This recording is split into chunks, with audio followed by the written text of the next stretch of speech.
Ay, ka-coffee, magandang araw po sa inyo, Luzon, Visayas at Mindanao. So nandito po tayo sa harap ng Senate of the Philippines.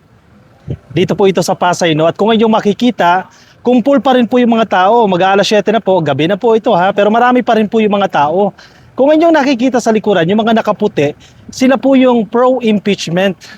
At gusto po nila tuluyang ma-impeach si Sara Duterte. Sa kabilang side naman, nandoon naman po yung kampo ng mga Duterte. Sila po yung pumoprotekta sa kasamaan. Sila po yung gagawin ng lahat, wag lang matanggal si Sara Duterte kahit kaliwat kanan na po yung mga ebidensya na nagsasabing si Sara Duterte ay nagnakaw, si Sara Duterte ay may unexplained wealth, at si Sara Duterte pinagbantaan ang buhay ng presidente. Sila po yung nandoon sa kabilang side.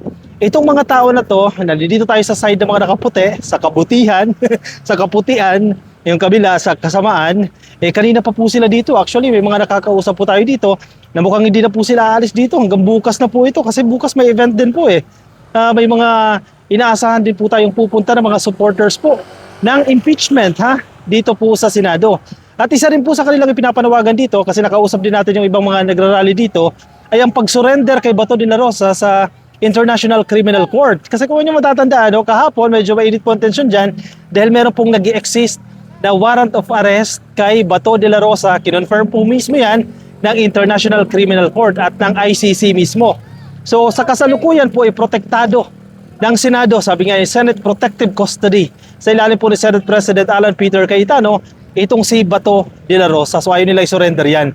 Kahapon yan, dito yung NBI para i-serve itong warrant of arrest na yan, pero nagkaroon lang po ng tensyon. Mamaya kausapin natin ka-coffee, yung ilan mga nagsidalo dito sa rally na ito at pakinggan natin yung kanilang mga hinaing. Talagang gigil na gigil talaga sila at dapat tumusad itong impeachment case. Kasi bakit mo nga naman pipigilan yan? Kumbaga ito nga ay parte ng due process. Pagkakataon ni Sara Duterte yan ay ipaliwanag. Kasi kung merong impeachment trial, may presenta niya yung kanyang mga ebidensya, yung mga bintang sa kanya, mapasinungalingan niya kung totoong wala talaga siyang kasalanan dyan. Pero kung may kasalanan siya, abay kinakailangan niya pong managot sa taong bayan dahil siya po ay nagkasala. Pakinggan natin yung panayam natin sa ilang mga nagsidalo dito sa rally sa harap po ng Senado. Ayan, kasama natin si Ate Nene. Isa po siya sa mga nagrarally po dito sa Senado. Bakit po kayo nandito, Ate? Nandito kami para sumuporta sa impeachment ni Sara. Kaya, tsaka lalo na kay Bato, makulong na siya. Dali na nga ibigay sa ICC, no? Oo, yun, dadali na sa ICC. Bitbitin na sa ba? Kasi yun ang deserve niya. Oo, deserve niya yan. Kaya dapat ngang gawin ni Bato, doon na siya magpapaliwanag sa ICC kung talagang wala siyang kasalanan. Kasi korte din naman yun di ba? Oo, ganun. Kasi sinasabi niya wala akong kasalanan, doon may explain yan, di ba? Tama. Unahin po natin yung impeachment. Sa tingin niyo po, bakit dapat ma-impeach si Sara Duterte? Kailangan ma-impeach si Sara dahil yung sinabi niya nga papatayin niya sila ni mahal na Pangulo PBM, ni Madam Lisa, saka ni Mr. Romualdez, Martin. Kaya nga dapat lang sa makulong, dami niya binabanta, lalo na hukayin niya daw ang bangkay ni Apo Lakay. Anong karapatan nila maghukay ng ng bangkay ni Apo Lakay? Nanahimik na si Apo Lakay. Kaya yung gagawin mo, Sara, impeach ka na lang kasi wala nangyari. Hindi ka makatulong sa Pilipinas. Kayo po bilang isang loyalista, ano pong nararamdaman ninyo kapag pinagbabantaan yung buhay ni Presidente? Yun mismo, yung paghukay sa bangkay, anong nararamdaman niyo? Kami nasasaktan ng ginagawa niyang pagsasalita niya. Dahil kami, noon pa naman, Sara, kami ang nag-ano sa'yo na unit team. Tinulungan ka namin. Sana hindi niyo kinalaban ng mga Marcos. Magtulungan tayo sa Pilipinas. Wala atat na atat ka maging presidente. Nakakagalit nga naman, no? Kasi Mayroon pa naman election. Kung gusto mo tumakbo ng presidente, 2028, tumakbo ka. tama. Pero hindi nakagalit na Wala, hindi ka na nahimik. Puro ka dada. Isa po sa malaking problema natin ngayon, yung mga senador.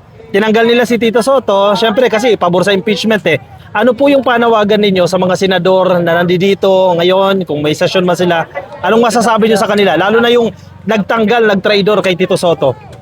Yung 13 nga senadong nagtanggal kay Senator Soto. Sana naman po bias kayo. Huwag kayong Kung sino yung may kasalanan, i-impeach nyo na. Dapat kayo, panindigan nyo ang ano ng konstitusyon. Dahil kayo ang sa batas. Yung ginagawa nyo, kinakampayan yung mga Duterte, wala kayo sa batas.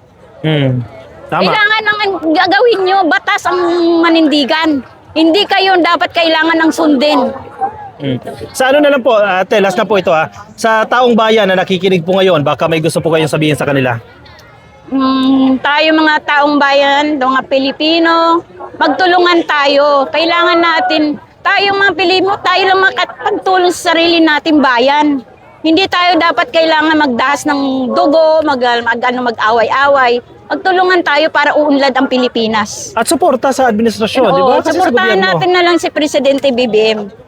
Total, si Presidente BBM hindi natatakbo, di ba?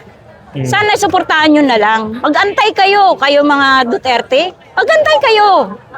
Kung ano man ang ginagawa nyo, yung mga problema nyo tungkol dyan sa ICC, ICC na yan makapag-ano sa problema ng ano. Hindi yung si BBM ang sinisisi nyo. Correct. Thank you. Sinisisi nyo lahat. Pati yung flood control, sinisisi nyo si BBM. Si BBM na nga nagsiwalat ng flood control. Si BBM pa rin sinabi nyo magnanakaw. Hiwaw.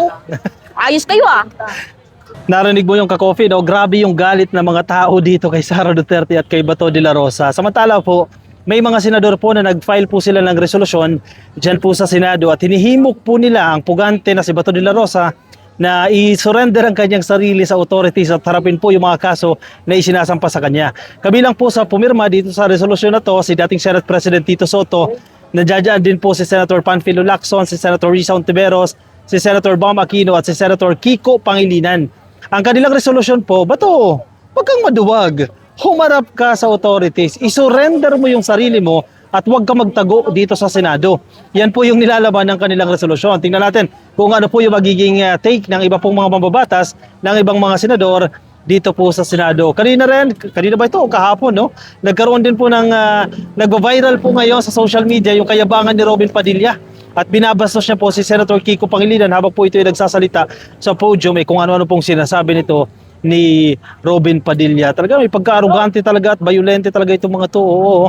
Kanina may mga nag-report din sa atin, no, na pinakita naman po ng mga dilis ang kanilang pagiging bayolente, naninigaw at kung ano mga hinahamon dito sa Senado. Kasi tulad na sinasabi ko sa inyo kanina, dalawang parte po yan.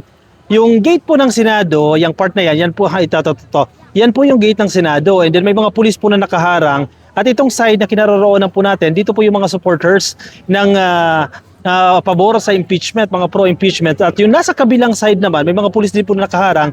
Yun naman po yung kampo ng mga DDS. Sila din po yung mga nagrarally, mga hakot po yan na tuwing maisog, lagi po silang present. Kanina medyo naghahamon daw itong mga to, may mga hinahamon po ng mga rallyista na pro-impeachment at kung ano daw po yung sinasabi nila.